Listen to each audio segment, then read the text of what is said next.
शीत युद्ध, छुपे रुस्तम और कानाफूसी का दौर। गोपाल दत्त एक जवान हिंदुस्तानी सिपाही इस दुनिया को अच्छे से जानता था।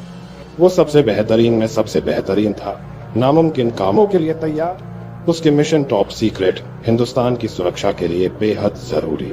नया नया आजाद हुआ हिंदुस्तान बिल्कुल रस्सी पर चलने जैसा था।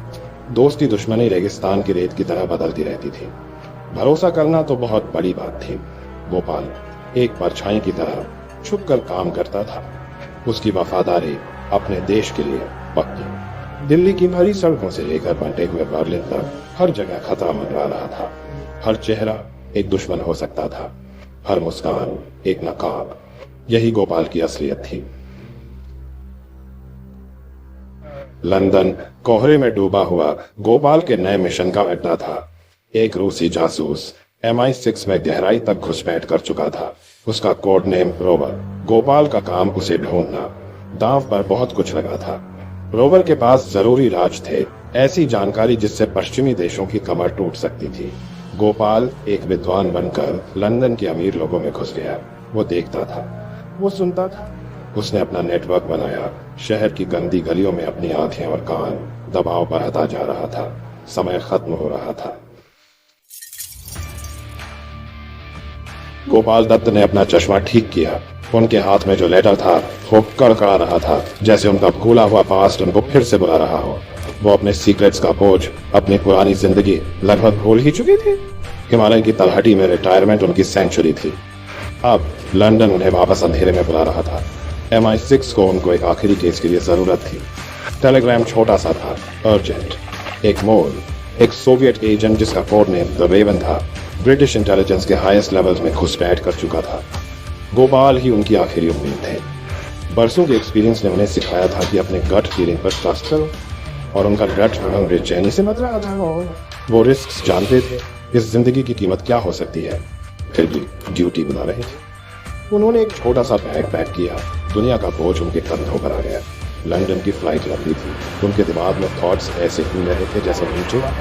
वो हमेशा एक लोनली पाथ पर चले थे। एक स्पाई की जिंदगी में सीक्रेसी बहुत जरूरी होती है। उनकी वाइफ जो बहुत पहले गुजर गई, उन्हें उनके काम की असलियत कभी पता नहीं चली। जो उनसे दूर थे, उन्हें एक रिटायर्ड डिप्लोमेट समझते थे। वो एक ग्रुप थे अपनी ही फैमिली के लिए भी।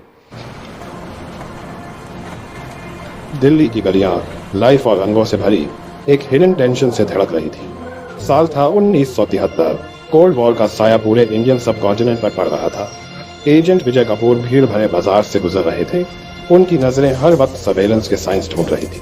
वो RANW इंडिया की इंटेलिजेंस एजेंसी के एक यंग रिक्रूट थे। उन्हें एक डेंजरस मिशन दिया गया था।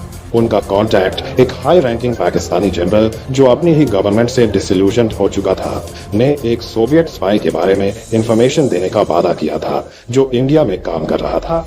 रेंडेवू पॉइंट शहर के आउटस्कर्ट्स में एक सिक्लूडेड हवेली थी, एक ऐसी जगह जिसे वक्त भूल चुका था। विजय एक स्पाइस मर्चेंट के डिस्गाइज में लोगों की भीड़ में घुल मिल गए।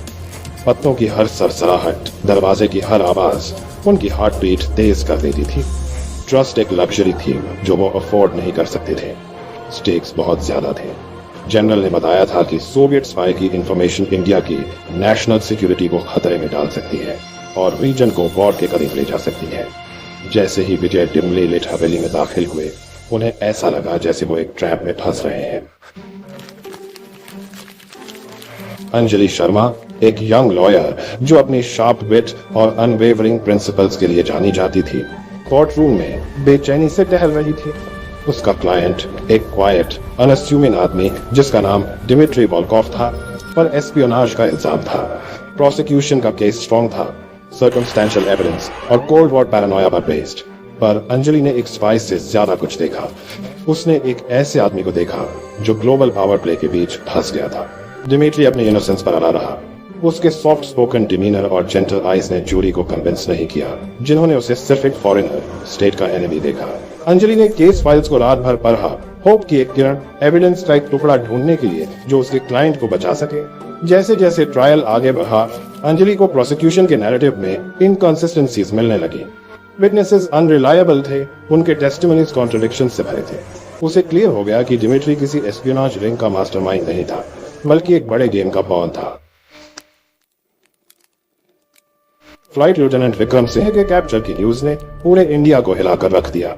उसका U-2 spy plane Indo Pakistani border पर एक रिकॉनेसेंस मिशन पर शूट डाउन कर दिया गया था। पाकिस्तान ने उस पर एस्पियोनाज का इल्जाम लगाया, उसे कैमरास के सामने वॉर ट्रॉफी की तरह पेश किया। इंडिया ने कहा कि विक्रम एक रूटीन वेदर रिकॉनेसेंस फ्लाइट पर था। लंदन में गोपाल दत्त को एक कोडेड मैसेज मिला। द रेवन के पास विक्रम की रिलीज के लिए क्रूशियल इंफॉर्मेशन थी। सोवियट्स इंडिया और वेस्ट के बीच डिस्कॉर्ड पैदा करना चाहते थे। कैप्चर्ड पायलट को लेवरेज की तरह यूज कर रहे थे। एक हाई स्टेक्स प्रिजनर एक्सचेंज ही एकमात्र सोल्यूशन था। गोपाल का टास्क द रेवन की आइडेंटिटी कंफर्म करना और एक्सचेंज को फैसिलिटेट करना था, पर टाइम कम था। विक्रम की हेल्थ कैपेबिलिटी में खराब हो रही थी। उसे रिलेंटलेस इंटेरोगेशन से गुजारा जा रहा था। उसके कैप्टर्स इंडिया की मिलिट्री कैपेबिलिटीज की इंफॉर्मेशन एक्सट्रैक्ट करने